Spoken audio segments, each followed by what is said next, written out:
Hello, my name is John Peace with the Rural Route Review. I'm here with my co-host, Heather Riggs Moses. Heather, you want to introduce yourself to the viewers? Hi, guys. My name is Heather Moses. I'm Southwest Virginia, born and raised, and I'm a real estate agent and a political science major, and I am chair of the Wise County Democratic Committee. Well, Heather, glad to have you back. We've got a special guest today, Kody. I'm going to hand the ball over to you and let you introduce yourself and talk about what you do, your background a little bit, whatever you want to do. Well, thanks for having me on. I appreciate that. My name is Kody. I do sort of like local political issue videos, local here into Southwest Virginia. I personally live in the county area of Bristol. So I'm kind of in the no man's land there in the middle of between Abingdon and Bristol. So, I like to find issues that are happening nearby. A lot of times people they might be interested in an issue, but if there's so little coverage of things happening, that things could just slide under the radar. And so when the presidential election happened, or sorry, back up. When the governor's election happened, I was kind of thinking like, what can I do? Like what could I think of to like put out into the world to like inform people? So I just did like a 3 minute or minute and a half biography of each of the candidates and Okay. then an explanation of how the Virginia House and Senate work. And I took a short break because I actually had a surgery. I tore my ACL, so I took some time off The to same thing. recuperate. And then I came back, and I know you've had Cindy Green here on this podcast, so I was working with her on an issue that I'm sure we'll talk about, and it really kind of reignited that like, oh, this feels good to do, and it feels important, and it feels like I could have way more effect outside of my scope by putting my skills like to these issues, especially if they're issues that aren't really partisan. That I think that's really important, is you can establish a lot of trust on issues that are not red or blue. Absolutely.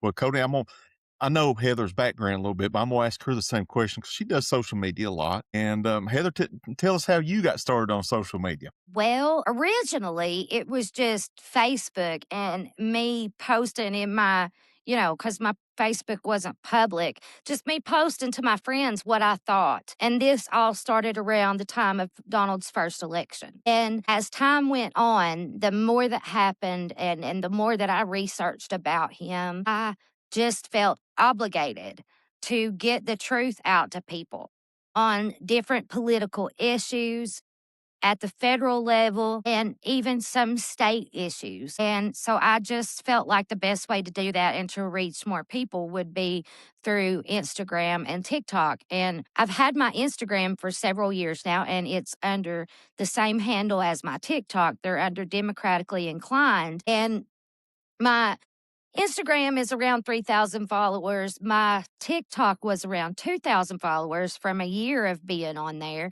But then after this most recent governor's election, I got banned. So that was kind of heartbreaking. And it took me till January to actually sit down and start all over again. But I enjoy it. And it doesn't have the same time frame limitations that Facebook and Instagram do as far as how long your videos can be before they'll be shared. So that's why I kind of prefer TikTok over the other platforms. And plus, because I have children and I know that's where they are. Well, yeah. Well, you've said it many times. You got to go where the voters are. And if they're on a certain platform, you got to go to. Kody, I don't know whether you've read any of my stuff, but I have written several articles talking about newspaper deserts. And I hope you know what that is. You take like Wise County and all through the coal fields, the Mhm. coal field counties and stuff. We don't have a reporter from the Bristol Herald Courier or the Kingsport Time that covers us. Our local newspaper, we still have one, but it's very, very thin. And they pretty much use volunteers. So there's no hardcore reporting. There's not even reporters that show up at board of supervisor meetings to even ask the hard or ask questions that just need to be asked. So when you were talking about reporting news, it tickles me to death because we just need news coverage. And let you talk a little bit about what you've been getting into, and just tell me more. Sure. So, like I said, I really think that it's important, as you described, that when there are news deserts, provisions can get passed that you might not be aware of. And it's often harder to remove things that have been put into place than it is to stop them before it gets put into place. Absolutely. And so an example is in Abingdon, the town council in December had put out a sample ordinance where they were going to make it where require a permit to canvass politically. It also included salespeople and peddlers and that sort of thing. But we had really big concerns about this program because it limited the hours in which somebody could canvass. It limited your ability to leave literature. And so, those are all very clear First Amendment breaches. And not only that, a lot of the points that the ordinance were making were things that were already illegal. For example, they said, you can't enter somebody's backyard. Well, that's already trespassing. I don't need, and also no, I'm sure you both have canvassed at least once or twice in your lives. You don't go like, even if there's a big dog, I don't go up to the front door. So I'm not gonna John Wick hurl myself over their back fence to like let them know about Cindy Green. I'll just leave a flyer on their front door. And so, bringing awareness to an issue like that's an issue that affects Democrats, Republicans, independents. And if Libertarians. I mean, that's a yeah. Libertarians, the Green Party, Jill Stein, when she appears every 4 years to run for president. But it's one of those things that like issues like that, or in Jonesboro, which is a little down the ways from us, but they have a processed uranium plant that's looking to expand. And believe it or not, some areas of Virginia, North Carolina, and a much larger area of Tennessee would be within a cloud of area that it would push uranium dust into the air. And they're allowed up to, they said it was something like 250 pounds of uranium dust a year. And that's just expected. Mm. That's just in the air.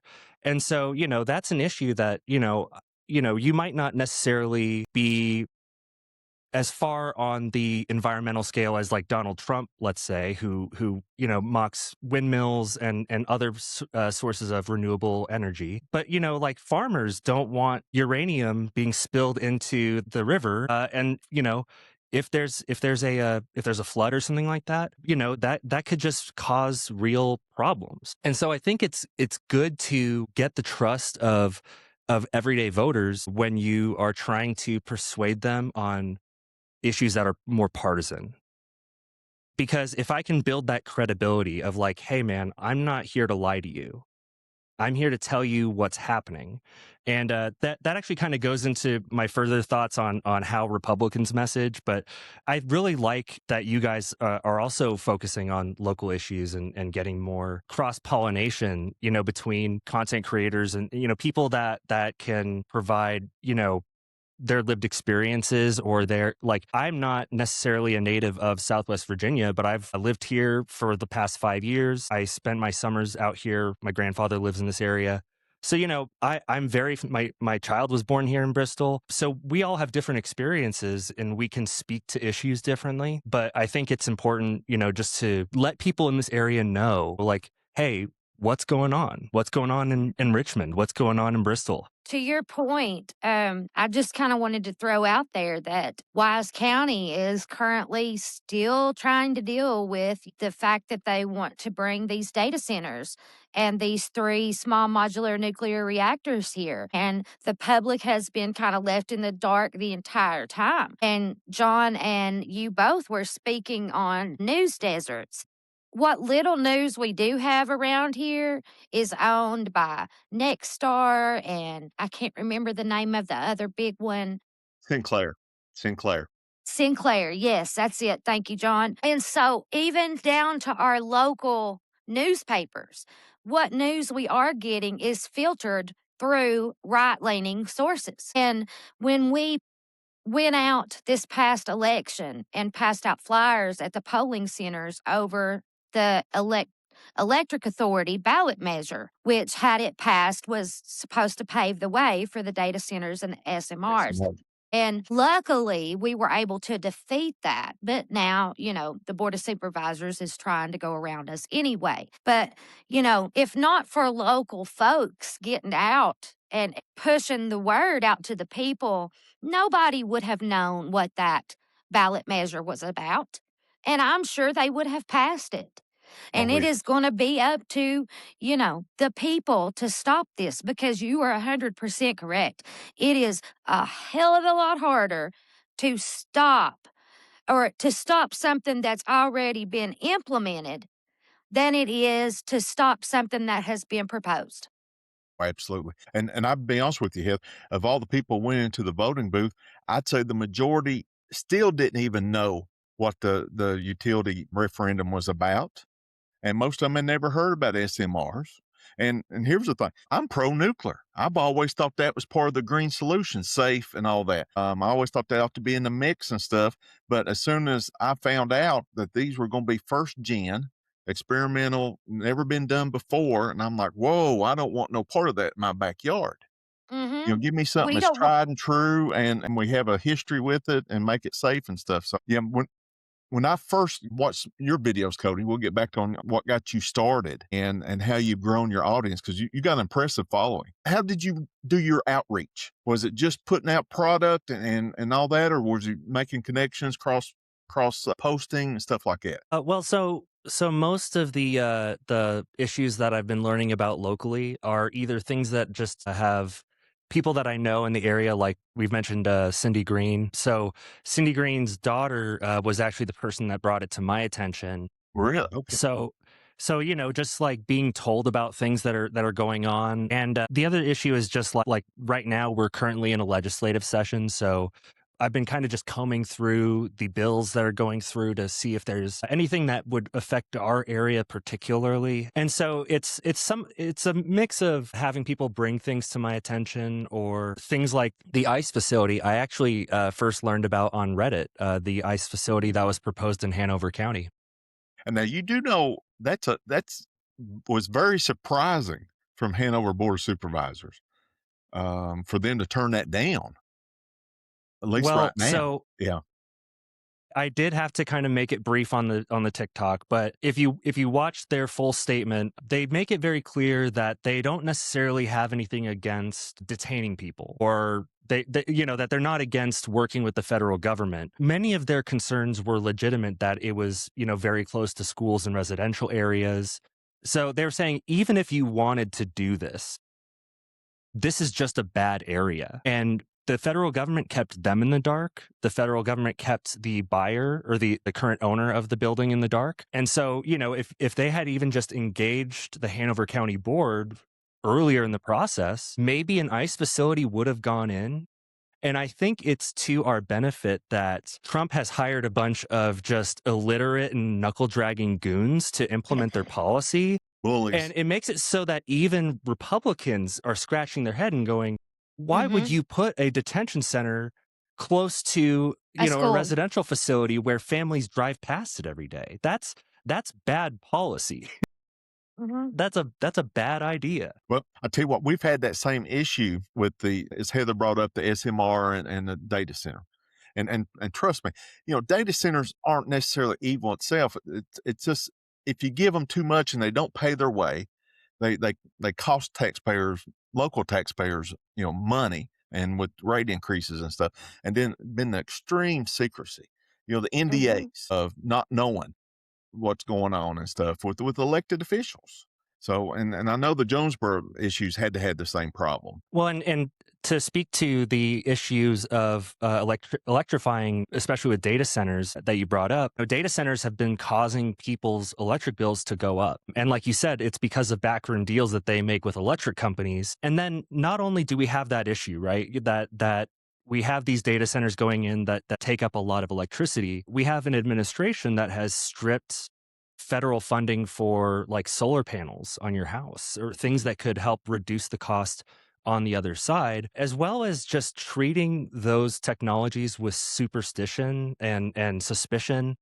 It makes it feel like there's nowhere to go. Like, a good language that a lot of people around here understand is coal, right? A lot of folks around here come from coal families if they didn't have somebody in their family do it, they've known somebody. But coal is a finite resource, right? So once you strip mine a whole hill, it's just gone.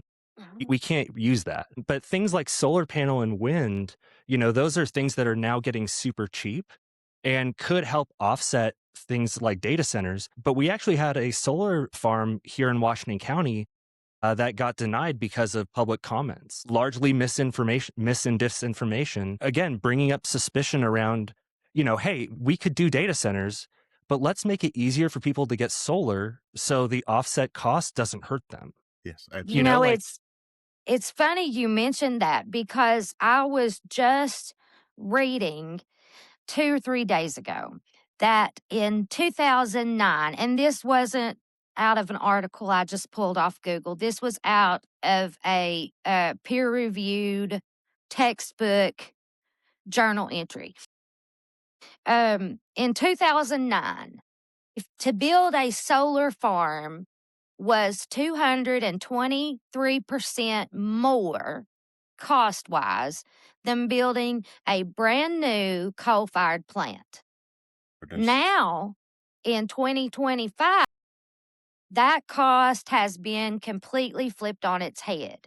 It's now 223% more costly to build a coal-fired plant than it is to build a solar farm.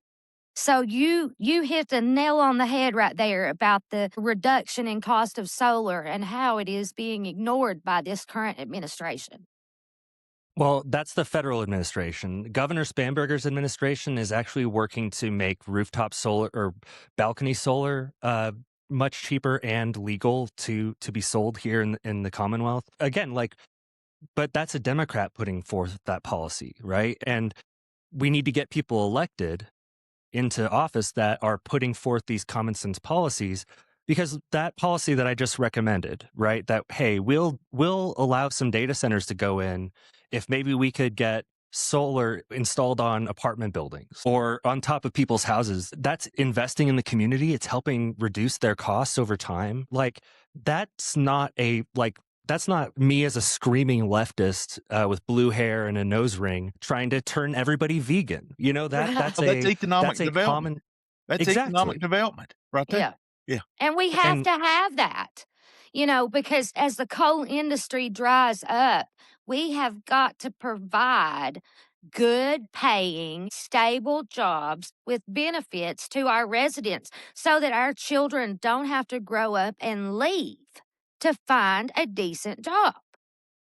Well, Cody, Obviously, Southwest Virginia is always going to be pro economic development, but it has to be transparent. It has to be with the public's approval. We're tired of being big industry and big corporations' guinea pigs. oh, absolutely. One thing, Cody, I spent, gosh, well, all my career, 35 years plus, in being a professional salesperson for a couple different industries. And I've always had a big complaint with the Democrats of how they just need some salespeople. I sent you the email about they need a few used car salesmen. I'll give you, for example, what you just talked about was you don't need to pitch that as an environmental project. You pitch it as an economic development project that's going to provide jobs and jobs with benefits. And that's another thing. It seems like we get kind of lost in the tall grass. That people don't want more government benefits; they want good jobs with benefits. And that's what we've liked in Southwest Virginia. And that's why we held on to our coal jobs, because they did provide a good pay with benefits and retirement, especially with the UMWA. So, and everything. Hey, I'm going to switch gears here on you. We're going to go from data centers we're going to talk a little bit what Cindy Green talks about a lot, ballot health. And what do you hear? I mean, you got social media, you got a lot of people making comments, and I know you've done videos on ballot health. Give us a little bit of lowdown what you're hearing and seeing. Well, so I actually haven't gotten into covering too much about ballot health personally, but I do actually. My associate's degree is in healthcare administration. I was a registered medical assistant at a similar health system in Oklahoma when I was living there, and I was actually a corpsman in the Navy for 8 years. Okay. So I have Appreciate your pretty service. extensive. Appreciate your service.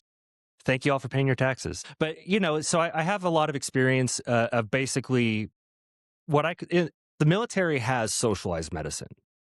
That is socialized medicine. Everybody, if you're in the military and or a family member or a dependent, you just get everything covered. And that's taxpayer funded. No That's so deductibles. No no deductibles. deductibles, nothing. It's just the service member goes in, gets whatever taken care of, gets out. And, one thing that I've been learning about these healthcare monopolies is this type of monopoly, like any monopoly, is initially sold with some things that are genuine improvements. For example, having a similar electronic health records, like coding language that, providers can share records between each other easily. I'm all for that. And so if having a cardiologist and an ophthalmologist and all those specialists in the same network so that they can easily and because that delays in care can happen because a health record didn't get sent to the right place. And but that's never the types of improvements that end up happening. And issues like many hospitals moving towards going with contract nurses rather than hiring their own nurses because of fear of nurse unions. That's something that's hurting medical professionals here. Mhm, It's hurting nurses that live here. mhm. We have nurses and doctors and stuff that could work here, but they'll pay somebody, $2,000 a day or whatever. I don't know what the numbers are off the top of my head. I should have not. I That's shouldn't all have pulled right. a number. But they'll pay them whatever amount a day as a contractor, which is fine. I'm not saying that all contracting has to be evil or bad, but if that's taking a job from somebody local just because they might form a union, that shows that you're afraid of something. Yeah. And I would much rather I think all three of us on this call right now would be singing ballads praises if they hired from within the community, if they hired at above pay raise rates, and if they, provided stable working hours. But I personally know a nurse that works at Ballad and she's constantly switched on shifts.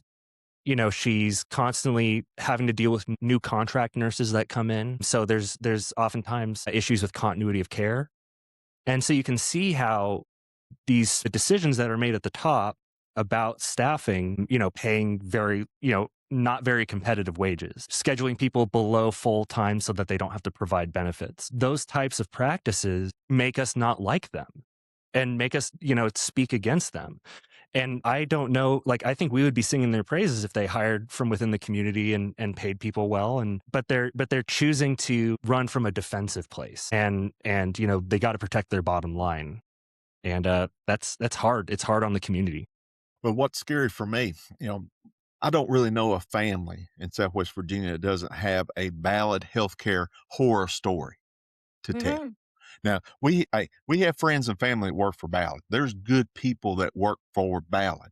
We're talking about the system, and you'll hear Right. them complain about the system too. And what's scary for me is we already have a below average quality healthcare system, and we're Mhm. smack dab looking at these Medicaid cuts Yep.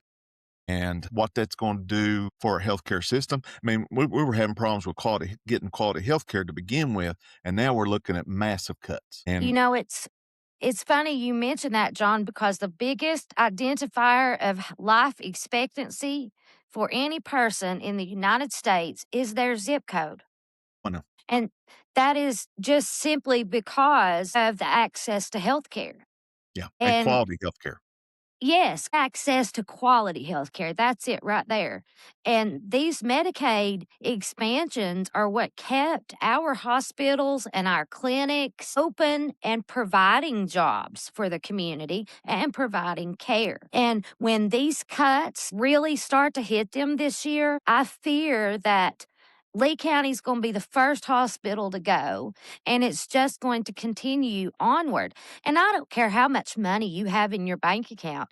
If you're in a life threatening emergency and you can't get to a level one trauma center in time, it don't Yeah. matter how much money you have. Or not even a level one trauma center, just a ER period.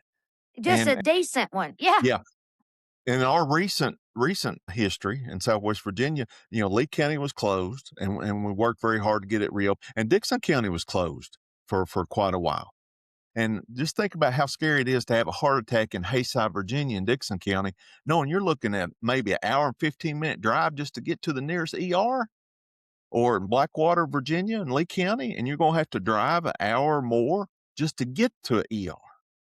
And I couldn't imagine having children playing high school sports knowing a ER was over an hour and a half away. So actually, I can speak to that one a little bit. Yeah. When I was in the Navy, I actually was stationed in Guam. And so there was only two hospitals. There was the Naval Hospital, and then there was Guam General Hospital. And one thing about Guam is that they oftentimes will have their families stay with them. There's no retirement homes. And so, like, you'll have elderly grandparents at home or whatever. But one thing that we saw a lot was what we referred to as unknown downtimes.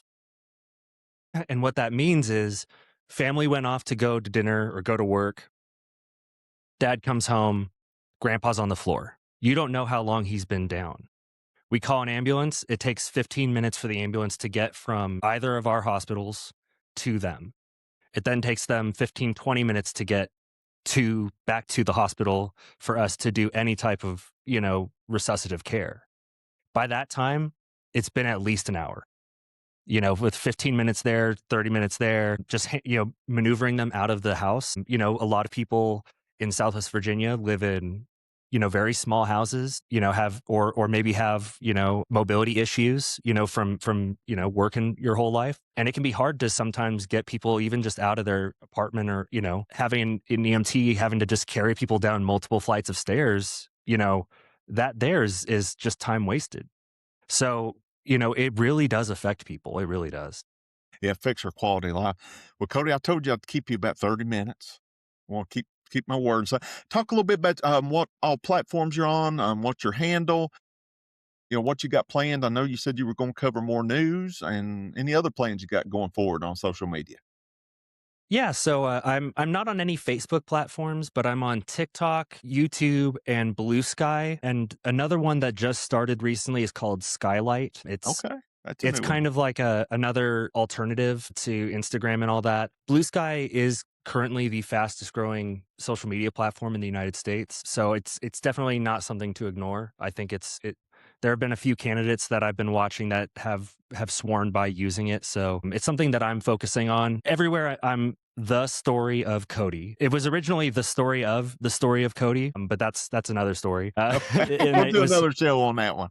Yeah, that one is a much longer topic, but yeah. So I've got a couple videos coming up. There is a law coming down the pike that is about the sale of legal marijuana. But there's actually a provision that will affect Southwest Virginia incredibly, like more than it will the rest of Virginia. Good or bad? And good, actually, okay, good. Very good. Okay. So if you allow me a few minutes to talk, you go right ahead. About this. That's good stuff.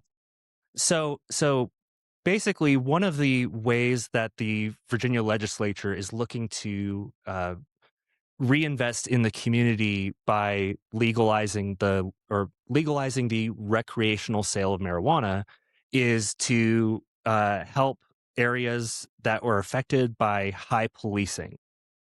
And so what that means is that if you live in an area where marijuana arrests are 150% higher than the entire state average, then you can qualify by meeting a certain number of standards for priority licensure to open a new marijuana dispensary. So this provision was initially not necessarily meant to benefit rural largely white areas like Southwest Virginia, but because of the Highway 81 corridor, many people from out of town are arrested in our area. Wow. Have been arrested historically. And so this program, it was initially largely meant to help Black communities that have been historically over-targeted by marijuana policing. But I don't bring up that connection to say like, oh, look at what we can take advantage of, right? Like go open a marijuana dispensary and use that bonus.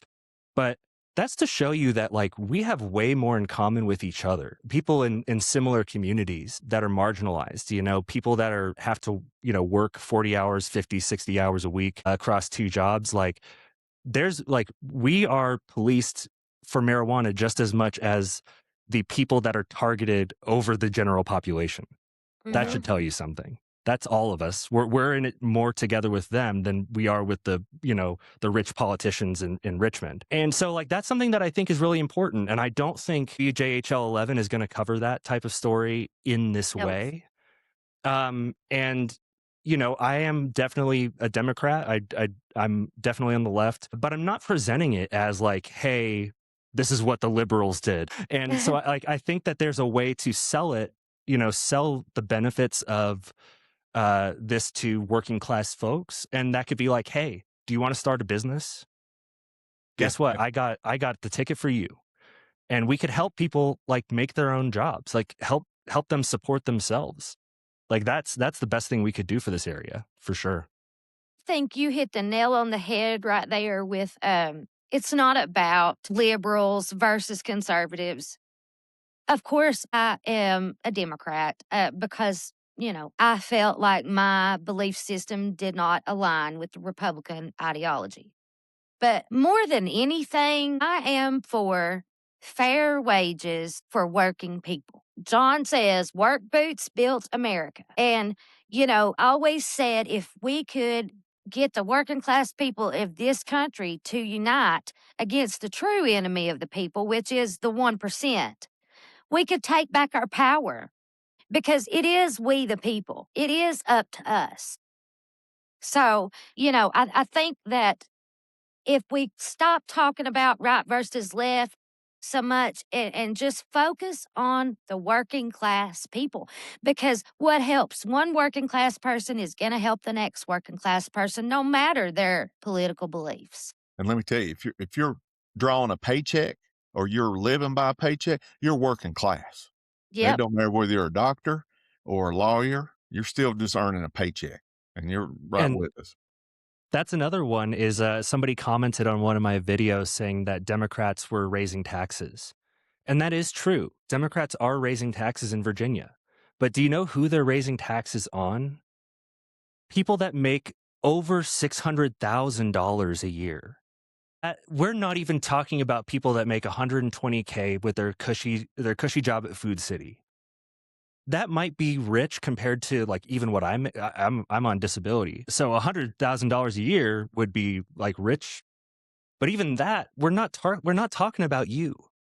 We're talking about people making millions and billions of dollars. They can afford to help us. And it's Hmm. nothing compared to the tariff taxes on our food and so many everyday items.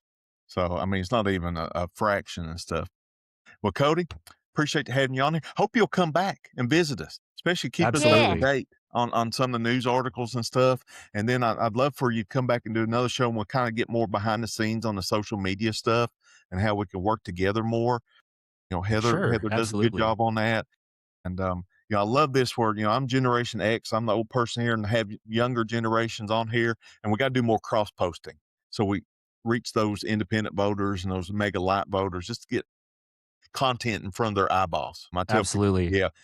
But anyway, It was so appreciate it. nice to meet you, Cody. Thank you so much for Yeah. coming and joining us.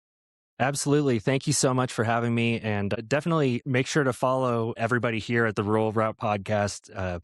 We're helping to spread information. And it sounds silly, like you hear, like this post, share it.